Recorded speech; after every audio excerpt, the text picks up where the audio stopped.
जय श्री राम। यहाँ तक की रामायण कथा मैं कह चुकी हूँ। आगे की कथा इस प्रकार है। समुद्र के इस पार आना, सबका लौटना, मधुबन प्रवेश, सुग्रीव मिलन, श्री राम हनुमान संवाद। चलते समय उन्होंने महाध्वनि से भारी गर्जन किया, जिसे सुनकर राक्षसों की स्त्रियों के गर्भ गिरने लगे। समुद्र लांग कर वे इस पार आए और उन्होंने वानरों को किलकिला शब्द सुनाया। हनुमान जी को देखकर सब हर्षित हो गए और तब वानरों ने अपना नया जन्म समझा। हनुमान जी का मुख प्रसन्न है और शरीर में तेज विराजमान है, जिससे उन्होंने समझ लिया कि ये श्री रामचंद्र जी का कार्य कर आए हैं। सब हनुमान जी से मिले और बहुत ही सुखी हुए, जैसे तड़पती हुई मछली को जल मिल गया हो। सब हर्षित होकर नए नए इतिहास पूछते कहते हुए श्री रघुनाथ जी के पास चले। तब सब लोग मधुवन के भीतर आए और अंगद की संपत्ति से सब ने मधुर फल खाए। सब रखवाले बरजने लगे।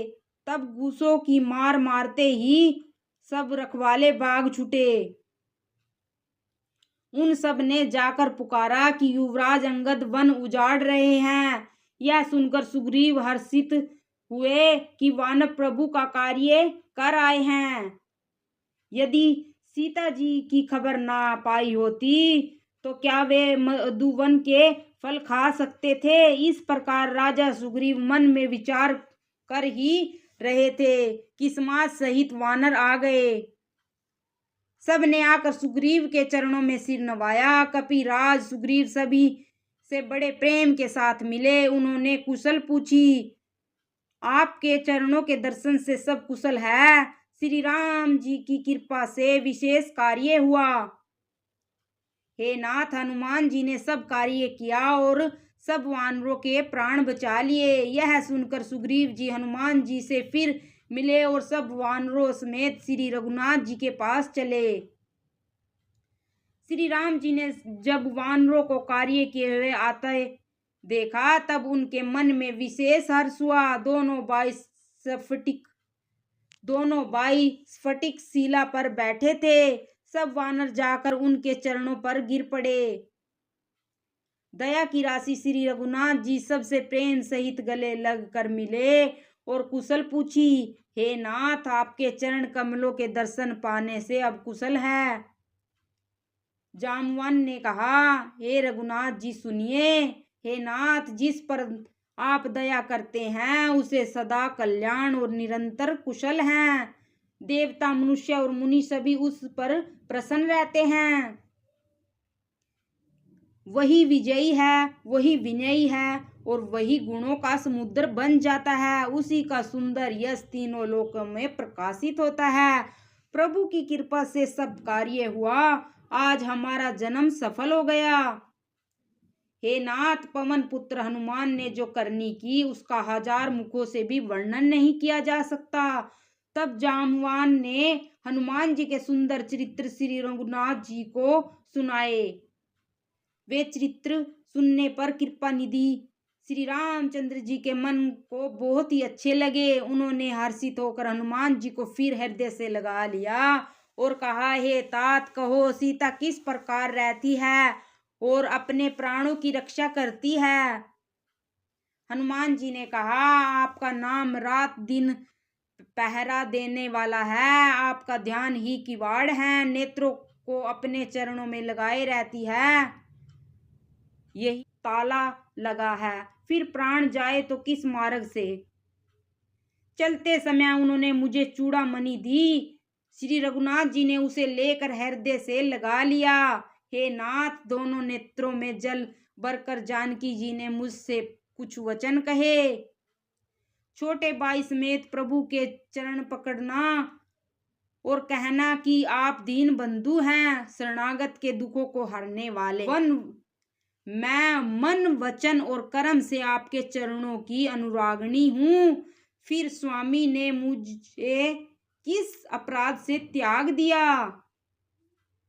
एक दोष मैं अपना मानती हूँ कि आप वियोग होते ही मेरे प्राण नहीं चले गए, किंतु हे नाथ, यह तो नेत्रों का अपराध है जो प्राणों के निकलने में हठ पूर्वक बाधा देते हैं। विरह अग्नि और शरीर रुई है और श्वास पवन है। इस प्रकार यह शरीर अक्षण मात्र में जल सकता है, परंतु नेत्र अपने हित के लिए प्रभु का स्वरूप देखकर जल बरसाते हैं। से विरह की आग से भी देह जलने नहीं पाती। सीता जी की विपत्ति बहुत बड़ी है। हे दीन दयालु, यह बिना कही ही अच्छी है। हे करुणा निदान, उनका एक एक पल कल्प के समान बीतता है। अतः हे प्रभु, तुरंत चलिए और अपनी भुजाओं के बल से दुष्टों के दल को जीत कर सीता जी को ले आइए। सीता जी का दुख सुनकर सुख के धाम प्रभु के कमल नेत्रों में जल भर आया। मन वचन और शरीर से जिसे मेरी ही गति है, उसे क्या स्वप्न में भी विपत्ति हो सकती है। हनुमान जी ने कहा, हे प्रभु, विपत्ति तो वही है जब आपका भजन स्मरण न हो। हे प्रभु, राक्षसों की बात ही कितनी है, आप शत्रु को जीतकर जानकी जी को ले आवेंगे। भगवान कहने लगे, हे हनुमान, सुन, तेरे समान मेरा उपकारी देवता, मनुष्य अथवा मुनि कोई भी शरीरधारी नहीं है। मैं तेरा प्रत्युपकार तो क्या करूं, मेरा मन भी तेरे सामने नहीं हो सकता। हे पुत्र, सुन, मैंने मन में विचार करके देख लिया कि मैं तुझसे उऋण नहीं हो सकता। देवताओं के रक्षक प्रभु बार बार हनुमान जी को देख रहे हैं। नेत्रों में प्रेम आंसुओं का जल भरा है और शरीर अत्यंत पुलकित है।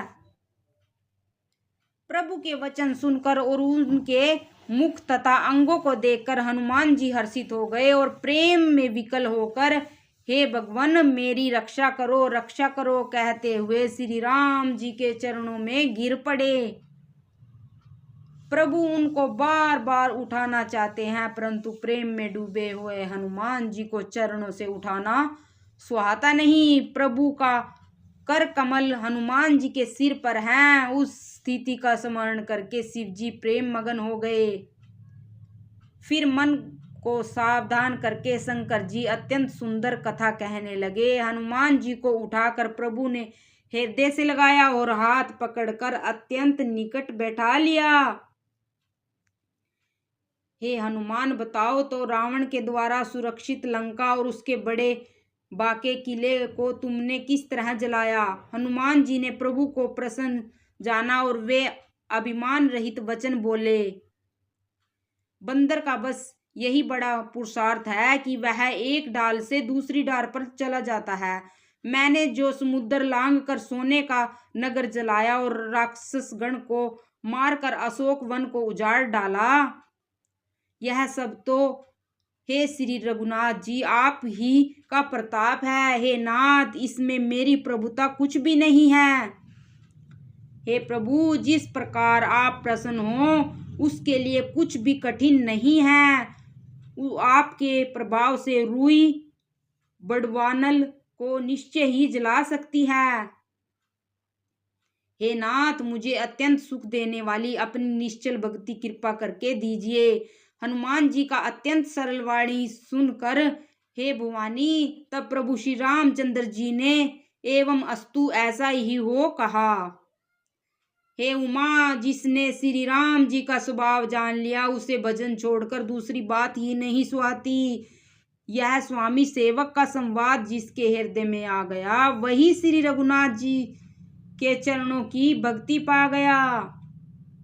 प्रभु के वचन सुनकर वानर गण कहने लगे, कृपालु आनंद कंद श्री राम जी की जय हो, जय हो। तब श्री रघुनाथ जी ने कपिराज सुग्रीव को बुलाया और कहा, चलने की तैयारी करो। अब विलंब किस कारण किया जाए, वानरों को तुरंत आज्ञा दो। यह लीला देखकर बहुत से फूल बरसाकर और हर्षित होकर देवता आकाश से अपने अपने लोक को चले गए। जय श्री राम।